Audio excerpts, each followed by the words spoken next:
We mirror the APHA annual meeting theme, so we have speakers who are going to speak to you all about health and all policies related to persons with HIV, related to HBCU college students, and also just in general with access to care.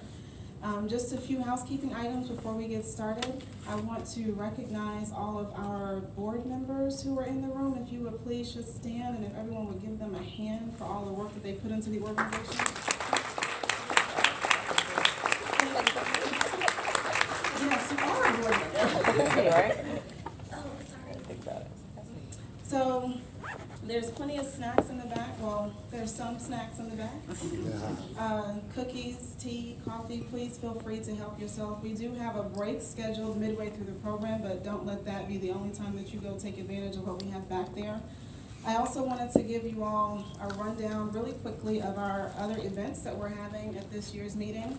For the first time in a long time, we are having a networking social for you all to get together more informally and meet with folks, especially students from the UIC Minority Students for the Advancement of Public Health. Is anyone here from the student group?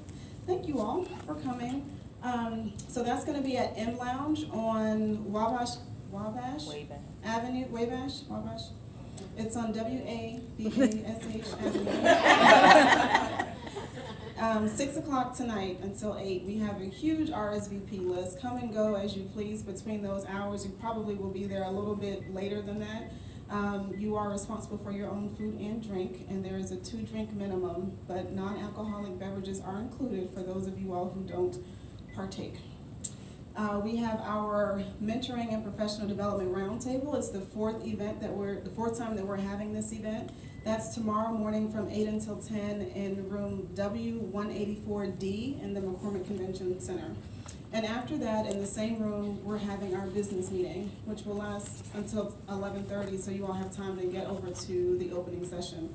We ask that you do come out and support the business meeting. Give us your ideas about what's working and what's not working for SAAPHI, and help us to come up with our new vision for the organization. Next year is our 25th anniversary, so this is a good time for us to introduce Dr. Bill Jenkins. If you don't mind just standing and raising, oh, he's not going to stand. Dr. Jenkins is our founder. So we want to make sure that next year is a particularly exciting year with a really good event, so that we can commemorate all the work that has gone into the organization over the past couple decades. So with that said, I would like to ask Dr. Zupenda Davis-Shine to come up to introduce our first speaker, and we'll get things underway.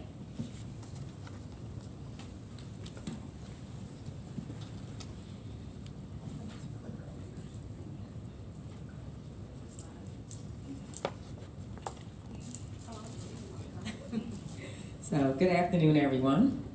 I'm Dr. Zupenda Davis-Shine, and I'm going to introduce our first speaker, who is Mr. Ramon Gardenhire. He's the Vice President of Policy and Advocacy for the AIDS Foundation of Chicago and oversees AFC's advocacy and policy work at the federal, state, and local level. He has been working in the healthcare-related legislative and policy field for over 10 years. His areas of focus include the implementation of the Affordable Care Act and ensuring that new federal and state healthcare systems meet the needs of people living with and affected by HIV, Medicaid policy, state budget and appropriations, healthcare and HIV-related legislation and policy, and the Illinois AIDS Drug Assistance Program. So please join me in welcoming Mr. Ramon Gardenhire.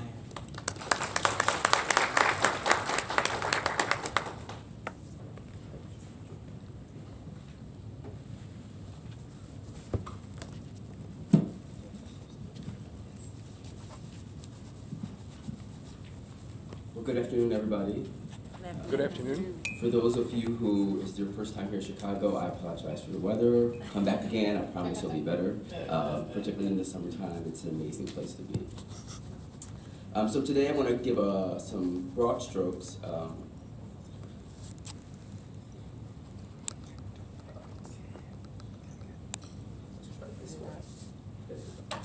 So today I'm going to give some broad strokes about the overall impact that HIV and AIDS is having, particularly on the African American community, but also talk about the Affordable Care Act and talk about the intersections of the ACA and and HIV and AIDS, and also talk about some areas for improvement as we move forward and with ACA implementation.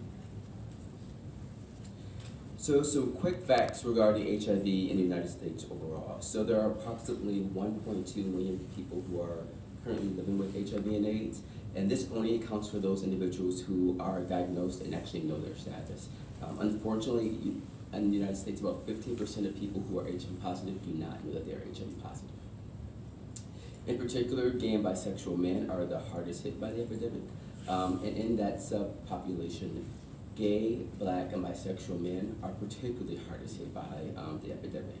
There's new research which came out by Greg Millett at AMPAR, which demonstrated that 18-year-old gay, 18-year-old gay, black, and bisexual male who just turns 18 and starts to engage in sexual activity has a 60% chance of becoming HIV infected by the time he reaches 40 years old. So just let that sit with you for a minute. So we're particularly almost losing an entire generation of gay and bisexual black men to this epidemic. Some other quick facts about HIV in terms of the impact on the African American community. So again, we know that African Americans make up about 2% of the overall population in this country. Unfortunately, they make up about 50% of new HIV infections in this country. So the rate is, astronomical. And again, I've already talked about the impact that it has on gay and bisexual black men. So since you are in Illinois, I want to also give you a snapshot of how we are dealing here with the epidemic in terms of both prevalence and new infections. We have about 43,000 people who are currently living with HIV and AIDS. And again, this only accounts for those individuals who know their status. So we have about 1,800 new infections every year in the state of Illinois. About 1,200 of those new infections are in the Chicago metro area, obviously being the population epicenter of the state, is where and also the highest number of gay and bisexual men. We also know that this is where the epidemic is living. We also mirror the national stats as well too. 1 in 2 individuals who are newly diagnosed with HIV and AIDS in the state are African American. 40% of those individuals are between the ages of 20 and 29. And of the newly diagnosed women, 4 out of 5 are African American women. So this is a quick chart I love to use, which kind of really illustrates the impact that the epidemic is having on the African American community. So as you can see on one side is the overall number of HIV infections, and then this second slide is the number that illustrates the impact of African Americans newly diagnosed with HIV and AIDS. And again, almost 50% of new infections are in the African American community. And then another chart that I like to use is, so 1 in 16 new infections are in black men, and 1 in 32 are in black women. And this also is another chart which really illustrates, again, the rise of the epidemic, particularly in communities of color that we're seeing. So you can see here, there are other subpopulations identified by purple is African American, blue is Hispanic, orange or yellow is white, and then the red is other population groups. And as you can see, African Americans are far and away disproportionately impacted by HIV and AIDS. We've seen this trend happening, unfortunately, over the last 10 years. And so I think that we're going to talk a little bit, I'm going to move forward and talk a little bit more about how the ACA can be a tool in the toolbox to really help us get at reducing new HIV infections in the community. So the ACA was signed into law actually in 2010. Unfortunately, because of some legal challenges, it actually did not start to go into implementation until 2013. The ACA has been an instrumental tool in helping people with HIV and AIDS, or communities vulnerable to contracting HIV and AIDS, really combat the illness and also ensure that those who are diagnosed with HIV and AIDS are linked and retained to the care. So here are some ways on which the Affordable Care Act, and I'll go a little bit more in depth in this as I go along with the presentation, but in broad strokes, here are some really concrete ways that the ACA has been able to really impact those of us who fight on the front lines of stopping new HIV infections and linking people into care. So we're ensuring people are covered who previously had pre-existing conditions. Expanding Medicaid coverage, which is something I'll talk about, which is a huge plus in helping us get people coverage who previously were uncovered. Providing affordable private health insurance through the marketplace. Lowering the cost of prescription drugs. Ensuring coverage for preventative care, such as HIV testing. And ensuring coverage for essential health benefits packages, which I'll talk about as well too. And it's also been very innovative and instrumental in ensuring that there's models of coordinated care for people who are living with chronic diseases such as HIV. So one of the things that the ACA did was that it mandates that persons can no longer be dropped or denied because of pre-existing conditions. As everyone in this probably room who knows, because you've worked in healthcare, is that those previously who had diseases like HIV and other chronic diseases were routinely priced out of the market in terms of being able to access care. And so that really adds to, as we'll talk about later, the prevalence which exists in the African community, because it was a barrier to access, a structural barrier to access, which impeded people actually being able to, if they even didn't know their status, to be able to be linked into retaining the care in a very sustainable way. So with the ACA's implementation, removing this barrier allows those individuals to get affordable, high-quality health insurance that allows them to address their illness. Under the ACA, also one of the things that it did, it made a number of preventative measures covered for reimbursement by providers, and one of them was HIV testing. So now HIV testing has been given a grade A, and so this means that both Medicaid and private insurers are able to be reimbursed for this cost, which is instrumental in helping us be able to address this.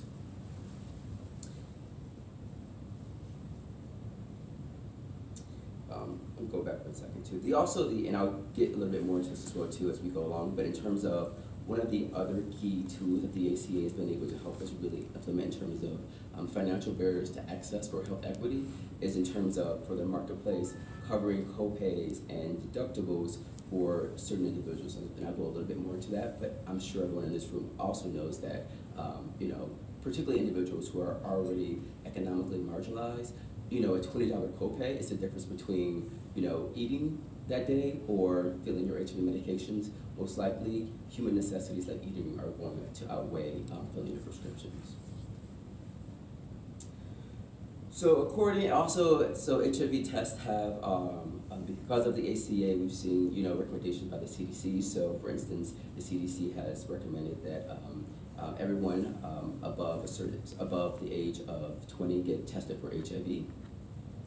And then we also know that early diagnosis of HIV is critical to both personal health, but also to good community and public health. So we now have a new model in the HIV field called treatment as prevention, because the evidence has demonstrated that if a person is virally suppressed, the likelihood of them transmitting the virus, and actually new research just came out last month, which actually shows that this number is actually updated. It used to say that there was a 96% likelihood that they could not transmit the virus to other individuals. And this new research that just came out that almost showed that there's almost 100% likelihood that if a person is virally suppressed and linked into care, that it is almost nearly impossible for them to pass the virus on to other people. And from a fiscal standpoint, we know that this linking people into care early is what we need to do in order to, for instance, in Illinois, we are currently operating in our 5th month without a state budget. And one of the things that we continuously talk to legislators about is that for every new case of HIV averted, the state saves about $600,000 in lifetime care for these individuals. And so by us not having resources to adequately help people identify their status and also get them linked into care, we're actually adding to the financial burden that the state is going to be taking on with providing comprehensive care for these individuals moving forward. So, as I talked about before, one of the huge tools that the ACA has given us is Medicaid expansion in terms of providing care for individuals who previously did not have means to affordable care. And so under the ACA, initially drafted in the law, every state was required to expand Medicaid but with the Supreme Court ruling which came out, the Supreme Court said that this could not, and in the original law, it was a punitive action for states which did not expand Medicaid. The Supreme Court ruled in their ruling when they upheld the constitutionality of the ACA that states had an option to expand Medicaid. So now what we have before us is this hodgepodge of states which have expanded Medicaid and those which have not, and I'll talk a little bit more about that. But the baseline for those states which do decide to expand Medicaid is that anyone under 138% of the federal poverty line now is eligible for Medicaid for those states, again, which choose to expand Medicaid. And so that's about $16,000 for a single individual and about $32,000 for a family for in 2015. And for those states which do decide to expand Medicaid, for the first 4 years, the federal government will pay 100% of the cost for those individuals, and then it'll be a slow step down to eventually in 2020, the feds will pay 90% of the cost for these new covered individuals. And again, this is financial windfall because the current Medicaid structure is that it's a 50-50 program. So for states who put in $1, the feds will kick in $1. So for these new individuals which previously did not have access to healthcare coverage, the feds are covering them again at 100% cost for the first 4 years, and for 90% of the cost to perpetuity in 2020 starting that. And particularly, this Medicaid expansion has been transformative, particularly for gay and bisexual men who previously were barred out of the Medicaid program. Because, I'm sure as many of you know, the Medicaid program is what we like to call a categorical program. So you had to be poor and meet another category. So you had to be poor and have children, poor and disabled. And unfortunately, under the Medicaid statute, HIV is not a debilitating disease to get coverage. You have to have full-blown AIDS, and by that, and once you're in that state, then healthcare costs are astronomical. And of course, that also does not stop with spreading the epidemic across communities. And in addition, what we have also discovered now with Medicaid expansion is that Medicaid now is the largest single provider for healthcare coverage for those individuals who are HIV positive. Again, I'd like to say that, if you look at, the high numbers of HIV and particularly marginalized communities, it's, if you overlay a map, it's the same isms, right? So it's like poverty, it's homophobia, it's lack of healthcare access, and so all of those things really contribute to really driving the epidemic in those communities. And by having Medicaid alleviate one of the key barriers, which is access to care, we're starting to see some trends in the tide and overall HIV population new infections. So here is a quick snapshot of what the landscape looks like nationally in terms of states which have expanded Medicaid and those which have not. And so what I would encourage you, for those, if you do not see your state up here in red, I would really encourage you to go back and continue to fight and encourage your legislatures to pass Medicaid expansion, not just for those individuals who are living with HIV, but for many individuals who are on the margins and do not have access to comprehensive healthcare services. And that includes those with mental illnesses, multiple sclerosis, the list goes on and on and on. So I really encourage you. Currently we're at 28 states, including the District of Columbia, which have passed Medicaid expansion, and we have about 21 states which have still not expanded Medicaid expansion. And unfortunately, as you can kind of see from this map, the huge clustering of states which have not passed Medicaid expansion particularly tends to be in the South. And again, this has nothing to do about finance because it's about political philosophy, unfortunately, at this point. But I do think that hopefully we will get to a point where states start to recognize that this really is in their both fiscal best interest, but also in the best interest for their public health campaigns that they want to engage in. And also, too, it's important that those states which are not highlighted understand that, in essence, what you're doing is subsidizing those states which have expanded Medicaid. So for Texas not choosing to, they still will buy into the Medicaid program at the federal level. So they're subsidizing Illinois for actually its expanded coverage of individuals into the Medicaid program. So another really instrumental tool in us being able to address HIV and AIDS is the establishment of the insurance marketplaces.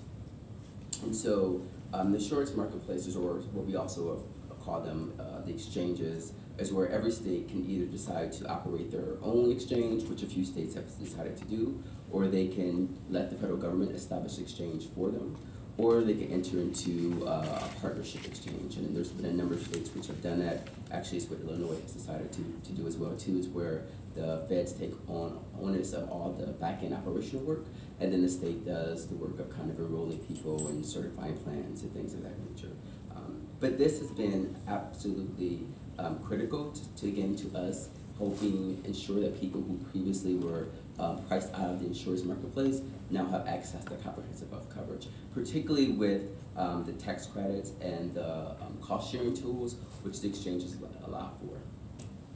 So open enrollment actually starts tomorrow, and so we're very excited about that. But again, this has been an instrumental tool in allowing individuals who previously were priced out of the marketplace with the advent of the tax credits or the subsidies. It allows them to actually be able to afford really comprehensive plans, which allow them to address the myriad of issues that they are facing. We know that individuals who are living with HIV and AIDS have many comorbidities. For instance, a third of individuals who are diagnosed with HIV and AIDS also have Hep C.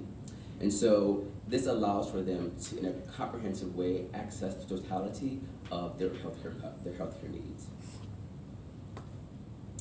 And in essence, here's how, and so there's also this really great partnership which happens with the AIDS Drug Assistance Program, or ADAP, and those insurance marketplaces. So ADAP is the payer of last resort under HRSA's guidelines, but HRSA has ruled that ADAP can, when someone is enrolled into the federal exchange, can actually cover their subsidies and their cost sharing. And so this is really instrumental in allowing those individuals who, again, who are financially marginalized to be able to stay linked and retained in the care. So they will pick a plan.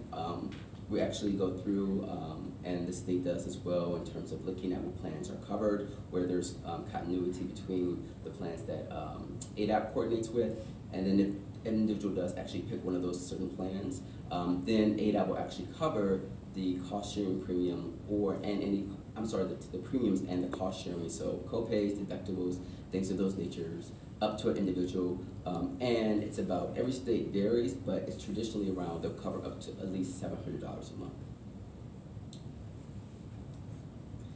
So in terms of both Medicaid expansion and the insurance marketplace, in the past 3 years, we've seen tremendous gains of people accessing healthcare coverage. And so as you can see from this slide, of those who are newly enrolled into healthcare insurance, 55% of them have been done so through Medicaid expansion and through the exchanges. And these are people living with HIV and AIDS. This was back in 2014. We'll be able to look at the numbers coming up soon for 2015. But this has been just absolutely transformative for us being able to, again, link people into care and help reduce the overall prevalence which exists in communities of color. The other thing that the ACA has done is that it's set up essential health benefits packages, and these are a set of baseline things which every insurance plan which is proffered on the marketplace has to cover, and if that plan is also offered outside of the insurance plan, it has to cover those same kind of baseline preventive covered diseases. And those things are everything that you are enumerated here, so prescription drugs, mental health and substance abuse disorders are covered, emergency room services, laboratory services, which are extremely important for people living with HIV and AIDS, because it's one thing for someone to say that you're HIV positive, but now we have to send you to the doctor to be retained in care, and labs can be extremely expensive if you don't have healthcare coverage. And so we discovered that was a huge barrier to people understanding what their viral load is and also wanting to be retained in care. So these kind of measures are particularly important for people living with HIV and AIDS. And it also allows for, again, I talked about models of coordinated care for individuals who are living with chronic diseases. So it allows for states optionally to set up what are called Medicaid health homes. And this is for individuals who have 2 or more chronic conditions, for the state to set up a model of care for those individuals, which is coordinated care around specifically their illness, and allows them to really be retained and to care in a much more coordinated way. And it works for the providers and the plans because it really allows individuality to be crafted in terms of allowing people to really maintain the standard of care in a way that really speaks to what they need. The ACA also does investment in capacity for the healthcare delivery system. And so one of these things is that it expands community health centers.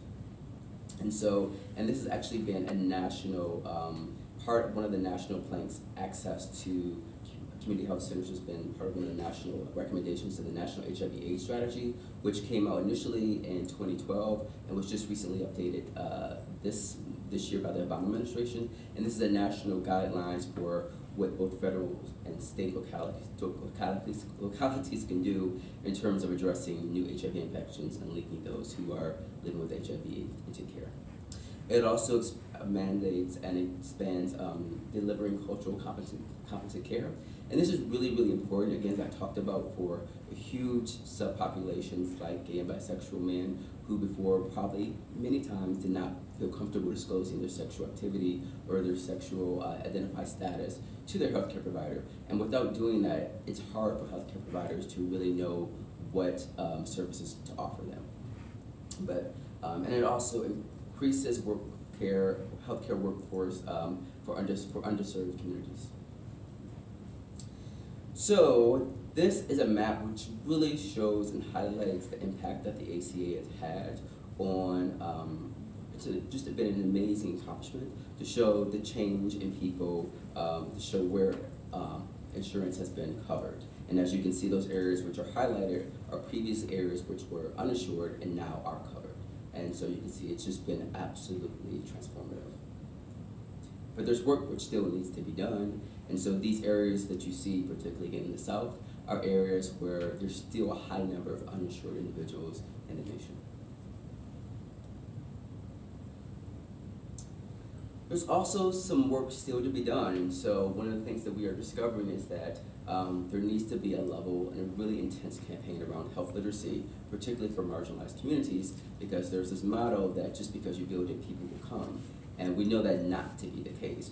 Particularly, even for us, for those of us who have access to health insurance, we have mechanisms and tools in place, like our HR offices or other individuals who can help us navigate this. For people who their only primary interest in healthcare delivery was emergency rooms, understanding what a premium is and what a deductible is and what a copay is, and what prior authorization is for your drug, without some kind of basic line health literacy, we're discovering that those people are still shying away from using comprehensive care and defaulting back to what the system that they knew, which was the emergency room. And in terms of the insurance marketplace, what we have also discovered is that, unfortunately, there's also some discriminatory actions in terms of pricing for medications. As everyone in this room probably knows, HIV medications are extremely expensive. So off the top of my head, I'm thinking of a Tripla, which is one of the frontline medications that individuals who are diagnosed with HIV and AIDS use. One of the most commonly recommended and prescribed drugs. It costs about $30,000 a year. And so what we've seen happening is that on the insurance marketplace is that plans are pricing those HIV medications in specialty tiers, which sometimes cost a 50% cost sharing, and that's price prohibitive to anyone staying linked and retaining the care. And so we're working as a sector to really address this, and we can use the help of many individuals in this room to help us alleviate that. And we were also discovering that one of the things that people, again, 50% of people do not currently know their HIV status. So it's about also linking those individuals into care and keeping them into care. And so that is something that the entire sector will be working on in the next couple of years. And in terms of this, really for me highlights the work that we still have to do. So as you can see, so this is the HIV care continuum, which is a model which has been put out nationally, and every state also has adopted their own kind of care continuum to kind of really assess where the work is needed. And as you can see, again, almost 85% of people are diagnosed, but there's still about 15% which are do not know their HIV status. But the really striking number to me is that even of those people who are diagnosed, only 30% are virally suppressed. And this is how we are actually going to be able to turn the tide in stopping new HIV infections, is by actually getting those people who are currently living with HIV and not virally suppressed, is linked into care, because that is how you're going to bring down the prevalence in our communities. And again, this also just kind of, again, tends to highlight that almost 70% of people who are living with HIV and AIDS are currently not virally suppressed. And so, I mean, for all the 30 years of the epidemic and the work we've been doing, we know that we still have some huge hurdles ahead of us that we need to jump. All right, and this concludes my presentation, and I think we'll do Q&A now, I believe.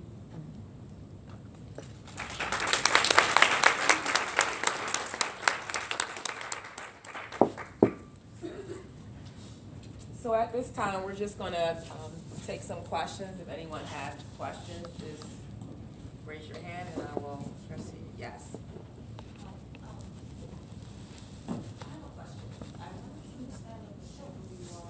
I was about to, thank you. I was about to say the same thing. Okay, my name is Belinda Olivier. I'm a student at Hofstra University from Long Island, New York. And my question, you spoke briefly about preventative measures to reduce HIV.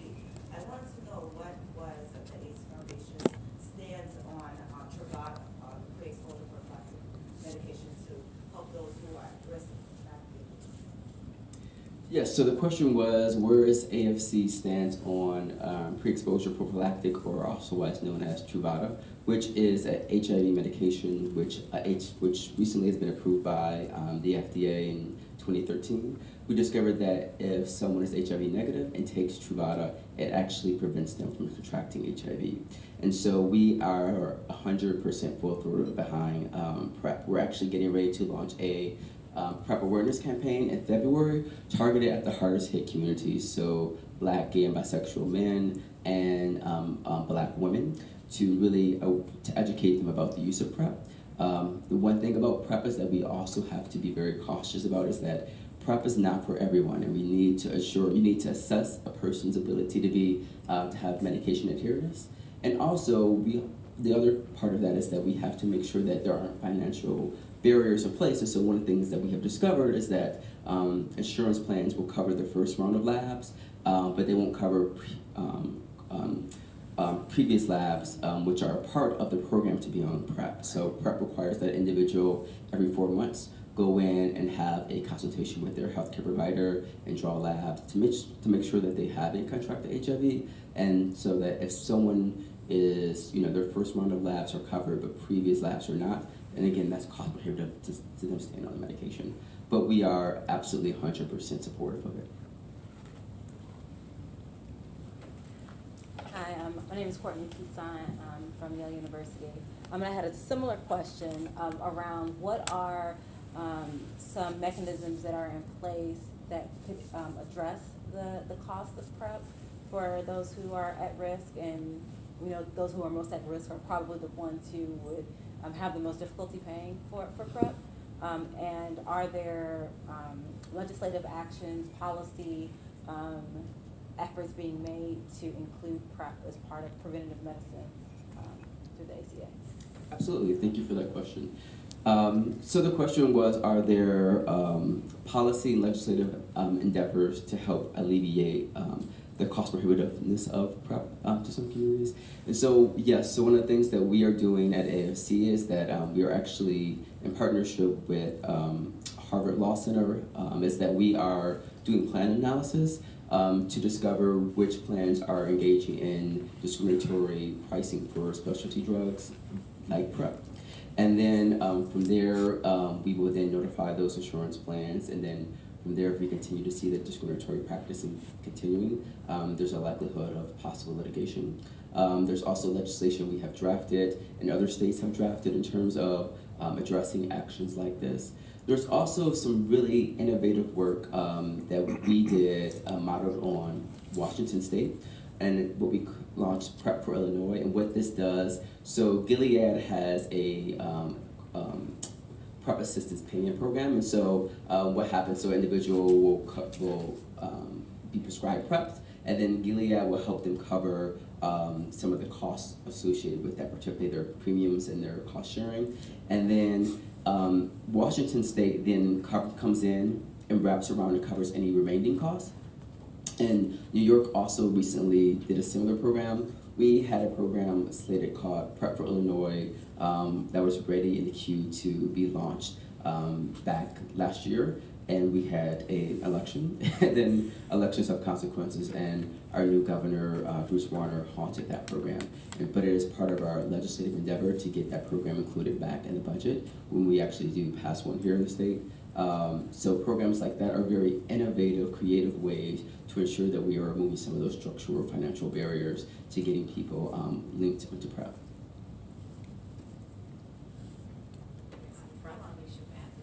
Florida A&M University's policy, college policy.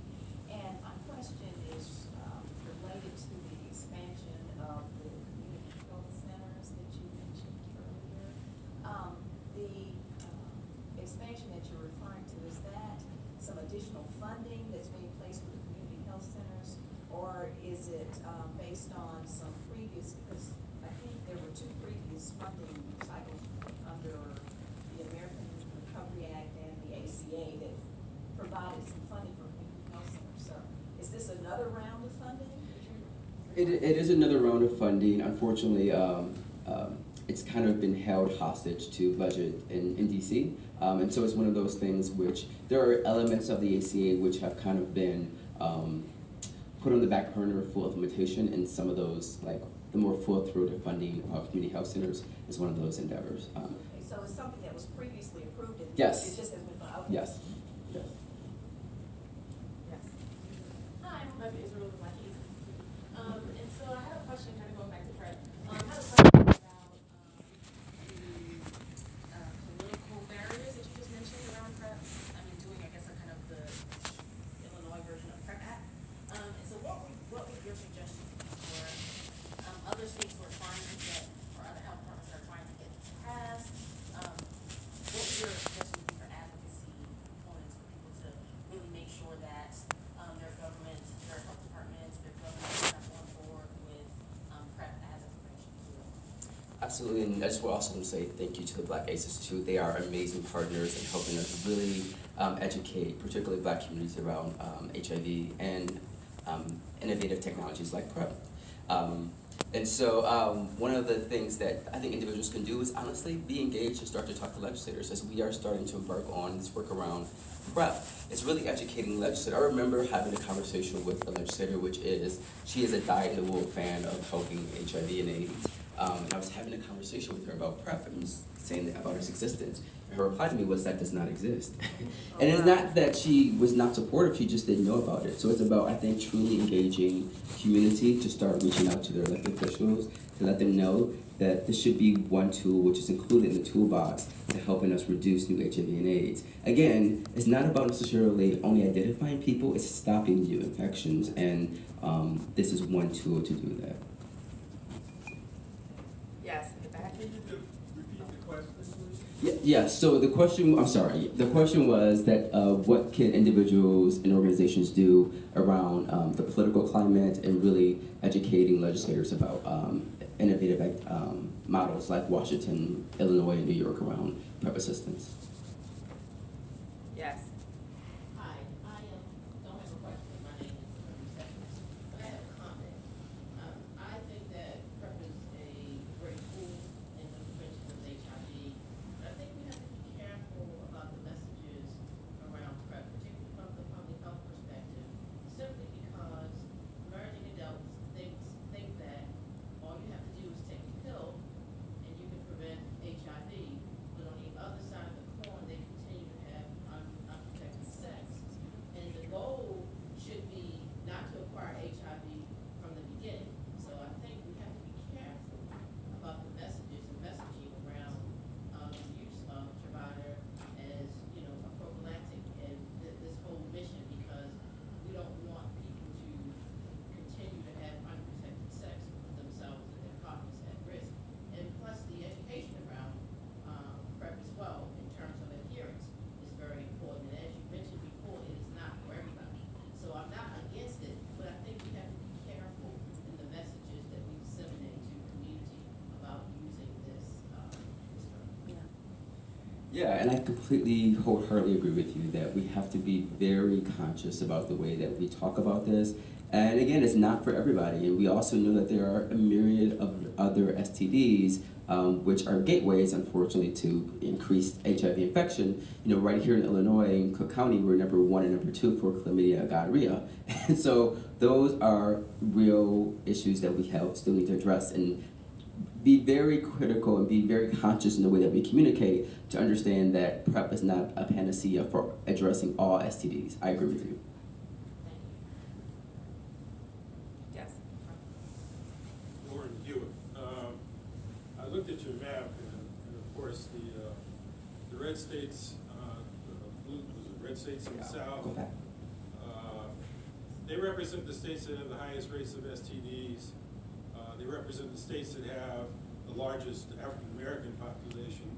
So it strikes me that when we talk about viral suppression or the continuum of care, it's incomplete when we talk about the southern states, based on ACA and based on a number of other factors. So how do we organize ourselves to address HIV in the complete African-American diaspora, and not sort of concentrate on the epicenters that we've had and known about for years and have done very well and effectively with? The second thing is that most of the patients that we see in a lot of inner city communities and as well in the South, these patients come in with comorbidities that are contraindicated for complete adherence to antiretroviral drugs. They come in with drugs and mental health disorders. So now, how are we going to, as part of our strategy, address those co-occurring disorders that impede perhaps the ability of a patient with HIV to be virally suppressed ultimately?